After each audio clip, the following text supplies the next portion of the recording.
recording. Perfect. Hello and good morning.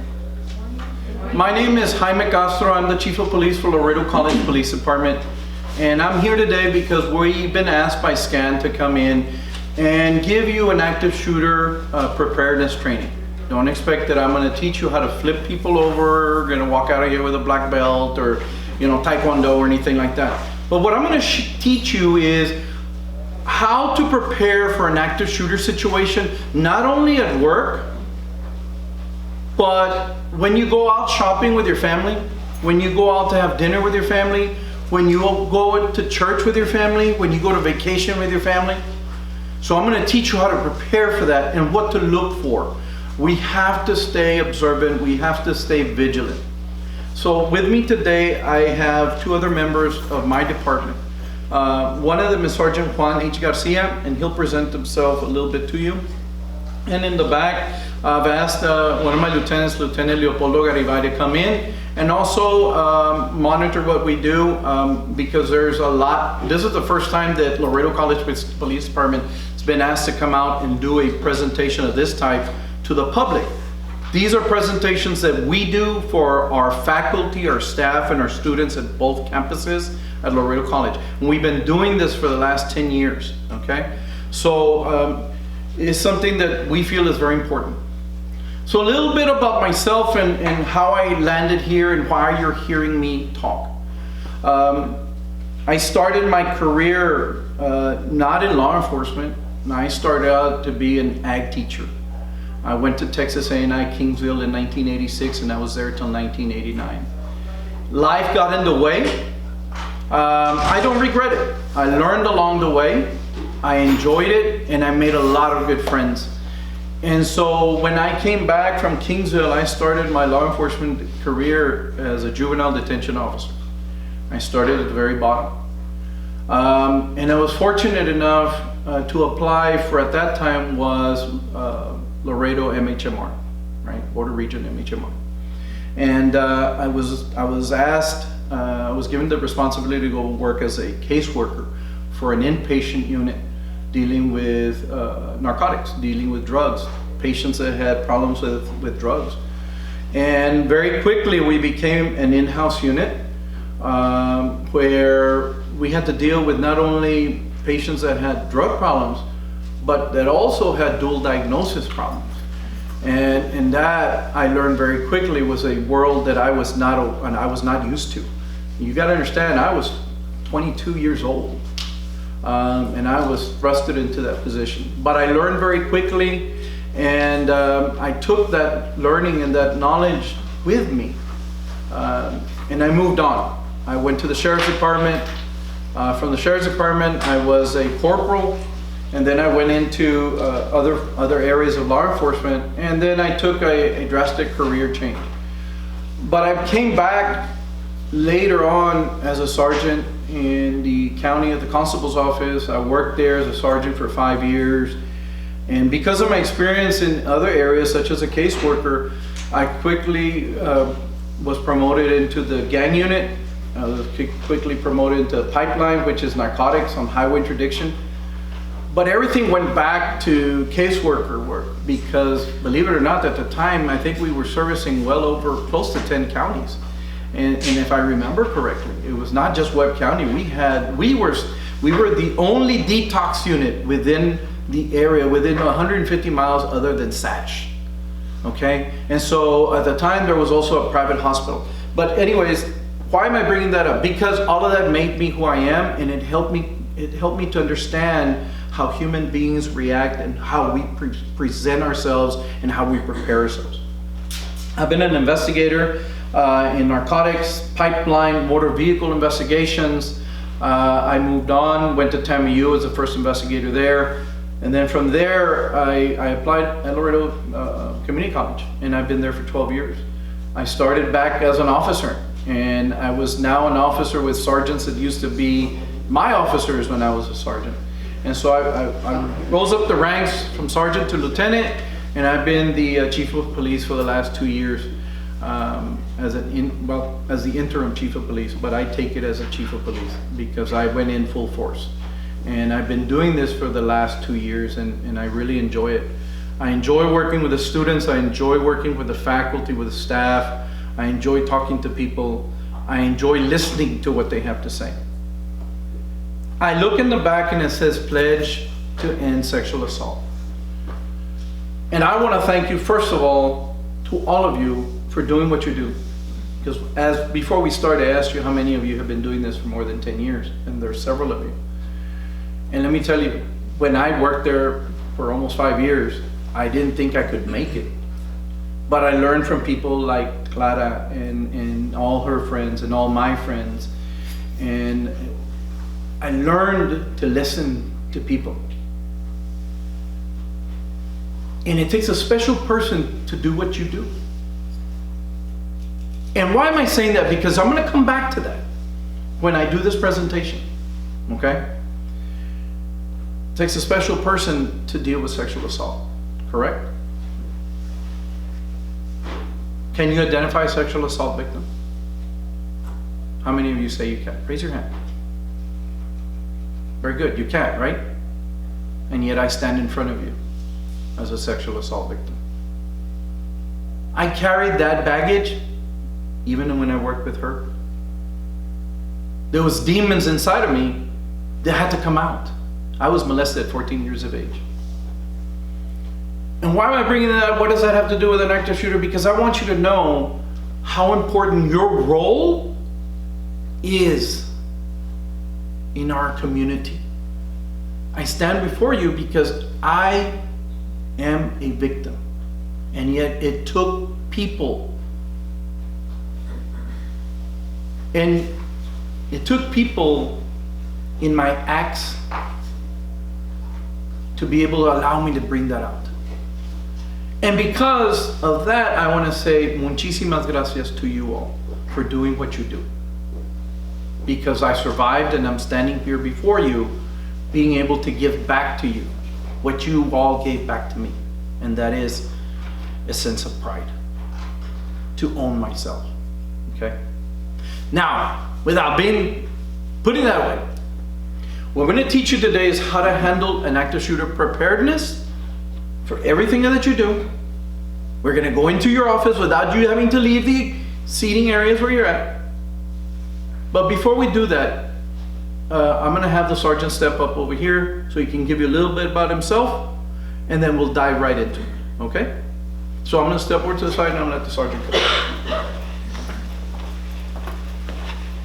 Good morning. My name is Juan Garcia, one of the sergeants here at Laredo College Campus Police. Like I always say, whenever after him, my background is not as beefy as his. He has a ton of experience. So does my lieutenant back there. So I'm fairly new to, well, not to the college. I want to say to the work world, if you can put it that way. Before I started here, that I'm going on 12 years. I work for UASD, and that's about my work experience. Working with children and then working with young adults over here at the college. However, what's unique about our department is that we're such a small department that we don't have the luxury of having different divisions. You know, if we go patrol, I can't send it off to the investigations division to take care of it, and I forget about it. So we take our reports all the way from patrol, all the way to the jail, all the way to the courts, wherever it goes, we have to deal with it. So as I'm going, I'm still learning every day. Now we're doing these presentations. We work with firearms. That's one of the parts that I really like, working with the firearms as a firearms instructor. And today my presentation, or my part of the presentation, will be on Stop the Bleed. That is a first aid after a shooting goes down, if it ever goes down. It is a national campaign geared towards the average citizen for them to respond and save a life, and basically it says stop the bleed. You have any wounds, we're going to show you how to apply a tourniquet or how to do wound packing. If you have an open wound, basically just pack it. And we'll show some demonstrations as we go along with the presentation. Thank you. Okay, so let's go ahead and get started and drive right into it, okay? It's going to be very hard for me to stand still, so bear with me if I kind of move a little bit. I've been told not to. How many of you work in an office room? And that's all you do, just office. Okay, raise your hands. All right, perfect. How many of you work in-house? You have to deal with inpatient. You have inpatients. Anybody? Okay. Probably with the exception of Clara, it's a different world. It's a completely different world. Why am I bringing that up? Because I'm going to use everything that you have in your office, in your building. How many of you are stationed to this building? Raise your hand. The rest of you have other buildings? Is the layout very different? Do you know the layout of that building? And I mean, do you really know the layout of that building? How many of you have ever stepped foot in here before? Okay. Who's never been inside this building or in this room before? Anybody? And there's a reason why I ask you all of this. Because you need to know the layout of every single building you go to. And you're probably sitting there going, this man is crazy, I can tell already. This man didn't have full breakfast, when something's going on with this guy. Well, there's a reason why I'm asking that. And I'm not picking on anybody. I'm not. Believe me, I'm not. But if you work in a building, whether it's this building or another building, I want you to look at it, starting today, from a different set of eyes. When you came in here, were you patted down? And I'm not picking on anybody, please understand. I even had the lady here in one of my first presentations. When you walked in, was she on the phone? Was she paying attention to you? Was she looking at you from head to toe? No. It's not her fault, folks.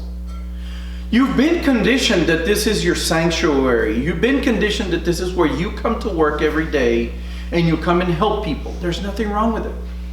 Your guard is at what we call a low area, right? Very low. You come in here, just like our students, they go to college and they go to what? To learn. They don't go fearing that there's going to be an active shooter. How many of you have children in school? Raise your hand. Have you talked to them about active shooters? Yes, some of you have, some of you have not. But I guarantee you, if you sit down and talk to your kids about an active shooter, they're going to be more informative than you are right now. Because they've been conditioned and taught what to do. Why am I bringing that up? Because you're going to find out everything that we're talking to you about right now, so have active shooters. Because they've sat where you sat. I need for you to go back to your stations and look at where you sit in a desk. Now, when me and Glada worked for the state, and I'm going to be referring back to her because I love the fact that she's here. We were very limited in our resources. And if you look back now, it was an in-house unit and we had knives. That's crazy. But back then there was no active shooter situation. We just thought, hey, somebody went into a building and started shooting people, that's murder. Crazy. But never an active shooter. How many of you go to your desk, you sit down, and you have the world's collection of all the pens and pencils you collected ever since you were in middle school? Right? They took away my prop because there's a prop in there, right? But look at it. And when I was talking to Ms. Marquez over the phone and trying to set this up, she said, well, what kind of training are you going to do? I said, well, I'm going to dissect her desks. I'm going to dissect this. And she's like, what? I said, well, are you sitting at your desk, Ms. Marquez? She said, yeah.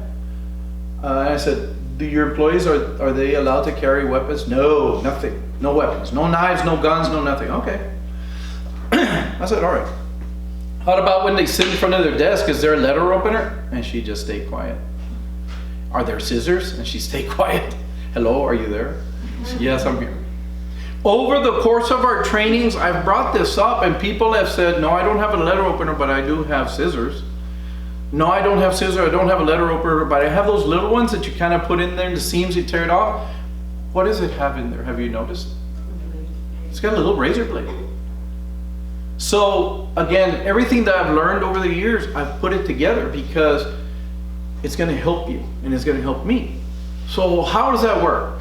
Can that little blade be turned into a weapon? Oh yes, it can. Some of you will carry your IDs. When I worked with the state, we were not allowed to wear IDs. And there was a reason for it. They become weapons.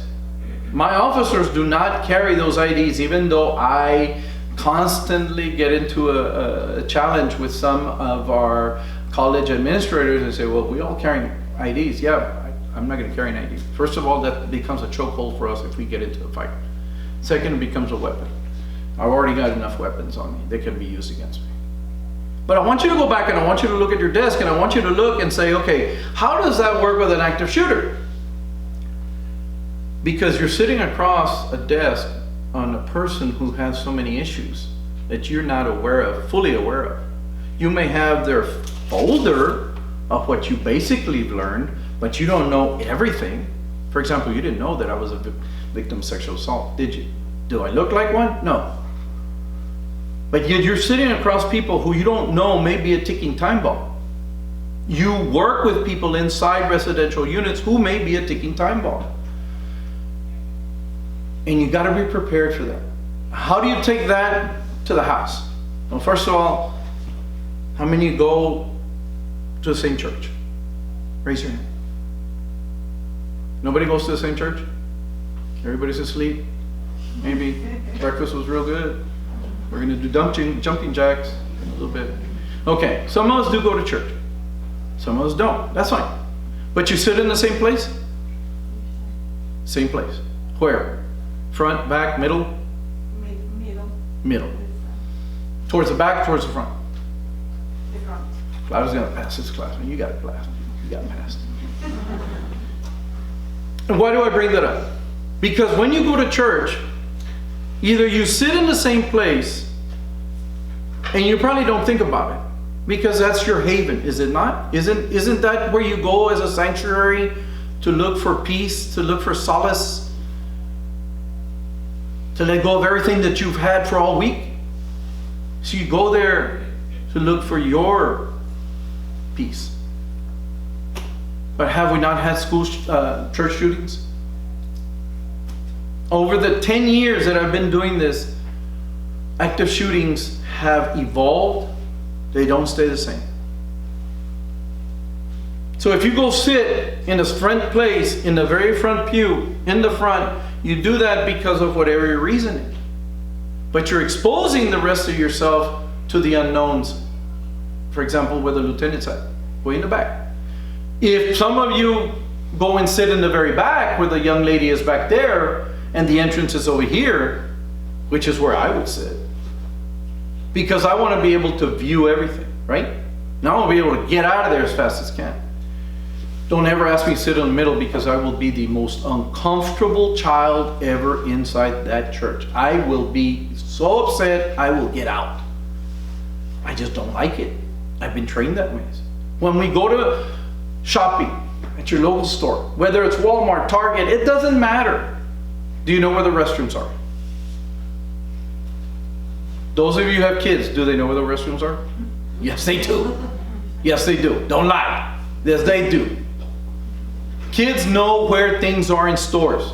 They're inquisitive. We adults, we sometimes lose that. Do you talk to them and tell them, okay, we're going to play a game. And we're going to pretend if should something happen, how do we get out of here? When we go inside a store, do we see how many entrances and exits there are?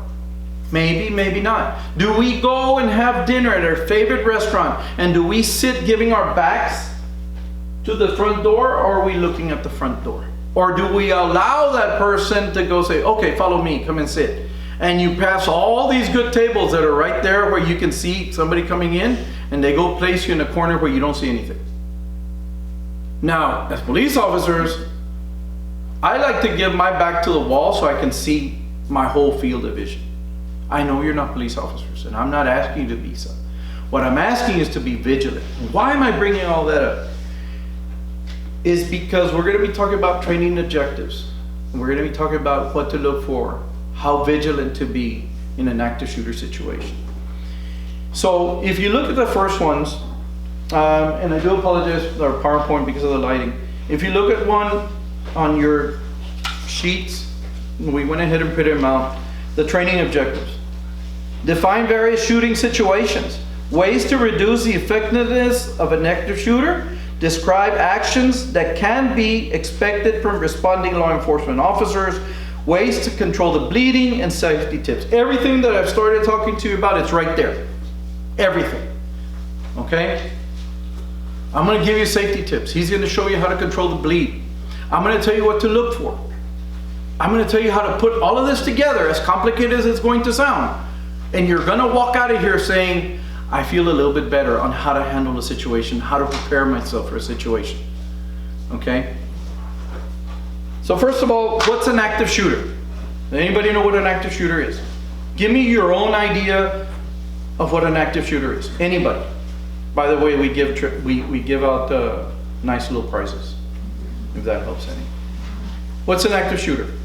Anybody? Come on, please help me. Someone that comes in with the intent to hurt people in a group setting or... Very good. Yes, exactly. A person or persons that are intent on one thing. Coming in and killing as many people as possible.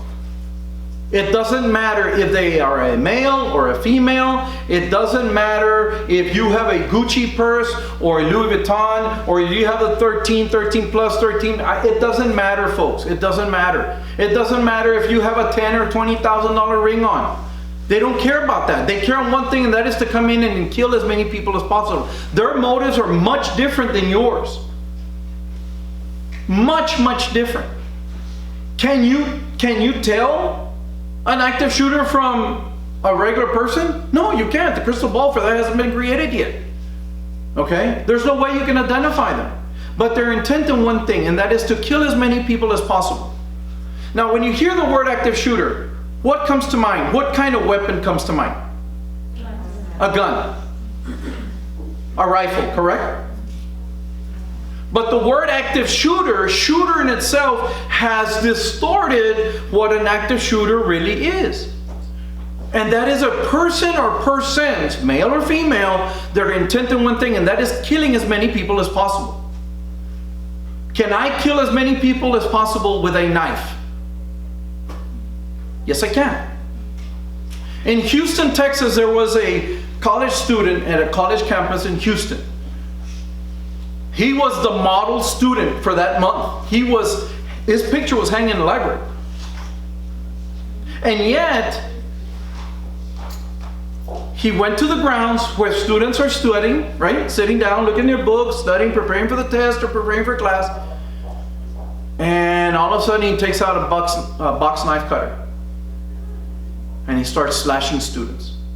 Slashing the face and the neck. Didn't kill them, but he caused enough damage that when you have slices, cuts in your face, you're cutting a lot of muscles, folks.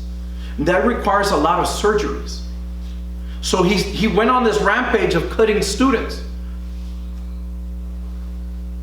He was intent on killing and hurting as many people as possible.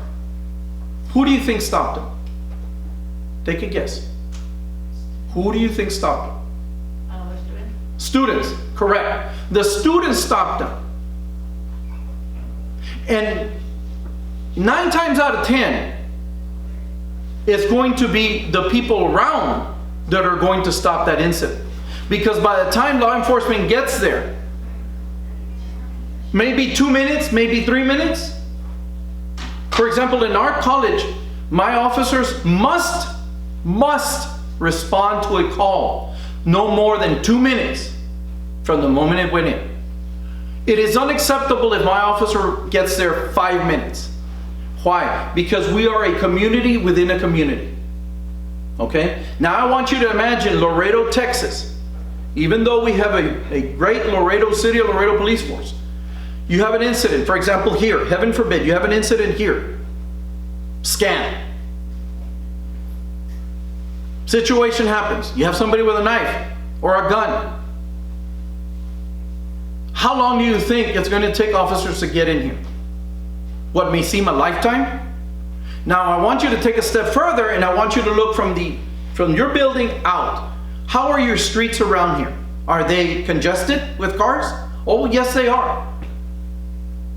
Do you think it's going to be easy to maneuver those patrol cars? It's not.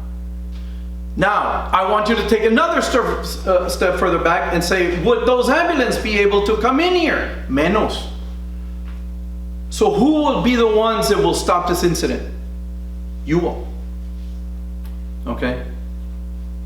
I'm not putting down our police force, and I'm not putting down our firefighters, but we have so many workers here and we have so many clients that the parking has now extended out to the street, has it not? This is reality. Now, we talked about, does it have to be a gun? Does it have to be a rifle? No, it can be a knife. Could it be an explosive device? Yes, it can be an explosive device. An AED. And we've seen that happen in Boston. Could it be a vehicle as an active shooter weapon? Yes. We've seen that on numerous times already, where people will rent big U-Haul trucks and you have a marathon going on and this person's an intent on killing as many people as possible. And so what do? That's a weapon. You have a 2-ton vehicle going at 55 miles an hour, 65 miles an hour, and you start running over people, you're gonna have deaths. Is that an active shooter situation? Yes. Don't be focused on the word shooter. It is a person or persons intent on what? Killing as many people as possible with whatever weapon they have. It doesn't have to be a gun. It doesn't have to be a rifle. It doesn't have to be a shotgun. It could be other weapons that they create. In the United States, an active shooter is, of course, an individual who is actively engaged in killing as many people as possible. We talked about that. They don't have a particular reason to go out and kill. It may start out as, hey, you're the counselor that helped me. You didn't do anything for me. I'm tired of this COVID. I'm tired of them taking away my money. I don't even have any money. Now gas prices are $4 a gallon. I don't even have a job. And here you are telling me I have to control myself? They've taken away my children. I don't have any food. And you're telling me to control myself? So could that lead and escalate into an active shooter? Yes. Yes, it can. We're going to talk about a hostage situation, a barricaded situation, and an active shooter situation. And I'm going to show you, and you're going to see in your notes, how easily they can intermingle and come back out and come back in. Because we've seen this happen.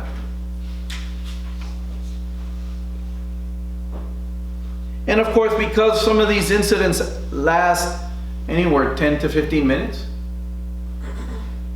active shooter situations usually don't last for more than 10 minutes.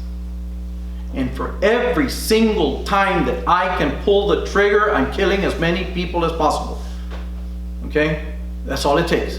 That's all it takes. What I'm doing right now. And that's with a gun. With each of these active shooter situations that you've seen, they involve either multiple weapons because they prepared themselves. It could be a rifle, it could be handguns, and they prepare. And when I mean prepared, they practice and they practice and they even studied the weapons they're going to use. They're going to study the ammunition that they use. They're going to use everything that they know, everything that they have. They've studied and they practiced and they performed it better. Better than the previous one.